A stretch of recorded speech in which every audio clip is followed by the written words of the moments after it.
Pourquoi le cannabis est-il interdit ?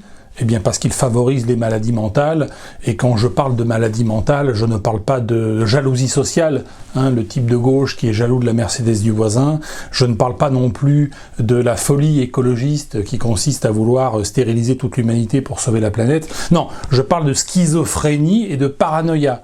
Donc le cannabis, effectivement, c'est de la merde de chien, shit en anglais, le shit c'est du shit, c'est le sujet de la vidéo du jour, avec bien sûr des implications politiques, comme vous vous en doutez.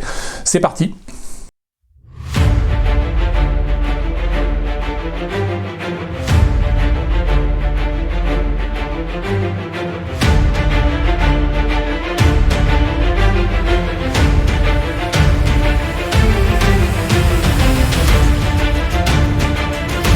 En plus d'être mauvais à la santé et de provoquer le cancer comme le tabac et de provoquer aussi des accidents de la route comme l'alcool, le cannabis c'est de la merde. Alors pourquoi certains pays l'ont-ils légalisé?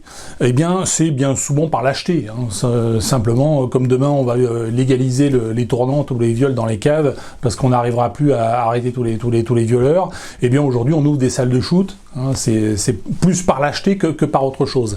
Maintenant ce qu'il faut savoir c'est que les grands barons de la drogue n'en consomment pas eux-mêmes de la drogue, contrairement par exemple aux producteurs de vin de Bourgogne qui boivent du vin tous les jours à table et qui en donnent à leurs enfants quand ils ont l'âge bien sûr d'en consommer. Tout abus d'alcool bien sûr est dangereux à la santé, mais les grands producteurs de cannabis ou d'héroïne ou de cocaïne et autres n'en consomment pas. Les grands barons n'en consomment pas. Je ne pense pas que le roi du Maroc consomme du cannabis et en tout cas autorise son peuple à en consommer. Le Maroc produit et exporte des milliers de tonnes de cannabis vers l'Europe, comme l'Afghanistan produit également des milliers de tonnes de drogue et l'exporte, mais la consommation locale y est strictement interdite parce que naturellement c'est une destruction du pays. Je rappelle qu'au 19e siècle, l'Angleterre a mis à genoux la Chine en imposant le commerce d'opium, les fumeries d'opium. Le cannabis aujourd'hui a remplacé l'opium en Europe et contribue effectivement à la destruction de notre continent. C'est une réalité politique et géopolitique tout à fait incontestable. Alors effectivement, on va pouvoir dire le cannabis aujourd'hui n'est pas réprimé pour des raisons de lâcheté ou pour des raisons d'incompétence politique. En fait, nous avons une classe politique qui est tout à fait compétente lorsqu'il s'agit de mettre en place des passeports sanitaires, ou demain des passeports carbone ou des passeports écologiques. Bientôt, vous aurez 3 passeports ou 4 passeports sur votre téléphone portable, ce qui permettra de vous tracer et de savoir où est-ce que vous vous déplacez et qui vous voyez et qui vous rencontrez et chez quel commerçant vous consommez. Le but, c'est le traçage intégral de la population. Donc, quand on sait traiter une population comme du bétail, comme on le fait actuellement, pourquoi est-ce qu'on n'est pas capable de lutter efficacement contre le cannabis? En fait, parce que, fondamentalement, on ne veut pas. C'est au-delà de la lâcheté, au-delà de l'incompétence, il y a aussi la volonté de ne pas aller contre cette forme d'antidépresseur. Je rappelle que les antidépresseurs médicaux sont très largement remboursés par la sécurité sociale, et Dieu sait si, notamment en France, on bat des records mondiaux de consommation d'antidépresseurs. La France est également le seul pays au monde aujourd'hui où les gens fument énormément de tabac. Vous allez dans la rue, les gens fument des cigarettes. Aujourd'hui, ça n'existe pratiquement plus dans le monde. Il y a pratiquement qu'en France qu'on fume des cigarettes autant que cela. Donc effectivement, on a effectivement des gouvernements qui favorisent la consommation d'antidépresseurs, et au-delà de ça, tout ce qui relève du divertissement. Ça va du porno aux jeux vidéo, en passant par les divertissements télévisuels type Hanouna et autres.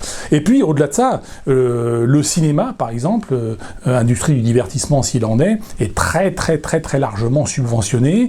Posez-vous la question, pourquoi les parcs d'attractions sont-ils défiscalisés? Pourquoi ne paient-ils pas d'impôts, pas la totalité des impôts qu'ils devraient? Pourquoi sont-ils largement subventionnés, eux aussi? Parce qu'on est dans l'industrie du divertissement. Donc, le plan de transfert de richesse, c'est vous faire travailler comme des esclaves, mais en même temps vous divertir, parce qu'il ne faut pas non plus se rebeller. Et finalement, la consommation d'antidépresseurs ou de drogue, d'alcool, et naturellement de cannabis, fait partie du dispositif qui consiste à anesthésier les peuples, à anesthésier la population. Il y a 3 moyens aujourd'hui pour détruire un pays. C'est l'invasion militaire, je veux dire classique, mais aujourd'hui avec les armes nucléaires, c'est un peu limité, c'est un peu délicat. La deuxième solution, c'est l'invasion migratoire, et la troisième solution, c'est la consommation massive de drogue. Et c'est pas un hasard si un type comme George Soros fait la promotion de la consommation massive de drogue et ainsi que la promotion de l'invasion migratoire. Alors il le fait uniquement pour les Européens et pour les Américains. Il va pas en Amérique latine en disant consommer de la drogue, il va pas en Afrique en disant consommer de la drogue, il va pas non plus en Chine en disant il faut consommer de la drogue. Il veut simplement que les Blancs consomment de la drogue. Donc c'est bon. Donc là on est dans un petit projet luciférien. Hein, voilà. Pareil pour les migrants. Hein. On veut que l'Europe soit colonisée, mais il prône pas la colonisation de l'Europe par l'Afrique. Hein. Il veut pas que les Européens aillent en Afrique. Mais c'est l'inverse qu'il veut. Voilà. Donc, mais au-delà de ça, pourquoi est-ce que les dirigeants vont dans le sens à Davos et ailleurs, dans le sens de Soros, Schwab, Attali, c'est parce que, effectivement, on est dans un plan de transfert de richesse massif, des gens qui travaillent vers ceux qui sont des parasites, les parasites d'État ne sont que les intermédiaires vers des parasites, grandes entreprises capitalistiques, effectivement, du capitalisme de connivence, hein, qui vivent de la dépense publique, et qui vivent de ce plan de transfert de richesse. Donc, effectivement, il faut divertir les populations pour les amener vers cela. Comment en sortir? Déjà, il faut avoir une conscience politique, et c'est tout le sens de mon travail, d'information. Et puis, au-delà de ça, d'un point de vue individuel, je pense qu'il faut que nos civilisations et que nos peuples prennent conscience d'être moins hédonistes, moins égoïstes. Qu'est-ce que je fais pour les autres aujourd'hui ? C'est une question qu'il faut se poser chaque jour. Aujourd'hui, j'ai fait pour vous une vidéo, par exemple.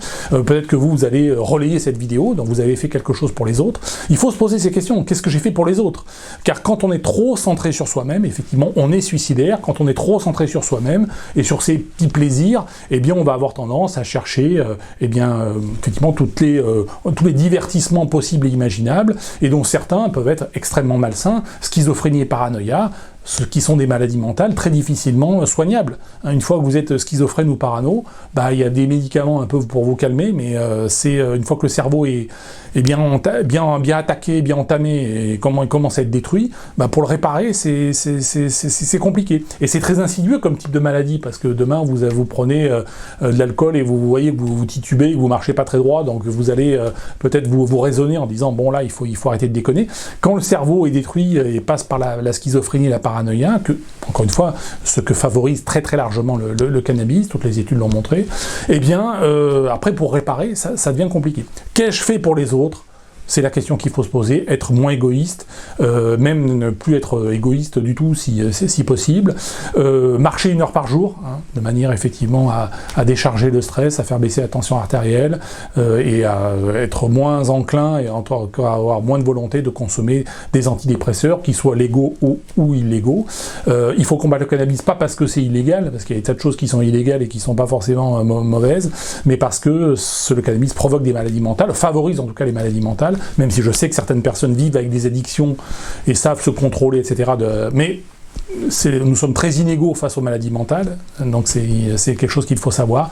Il faut avoir cette conscience-là, et il faut se battre pour ne pas être détruit, car c'est le projet, quand même, être mis en esclavage, être détruit, être exploité comme du bétail de nos ennemis fondamentaux. Voilà, merci à toutes et à tous, et je vous dis à bientôt.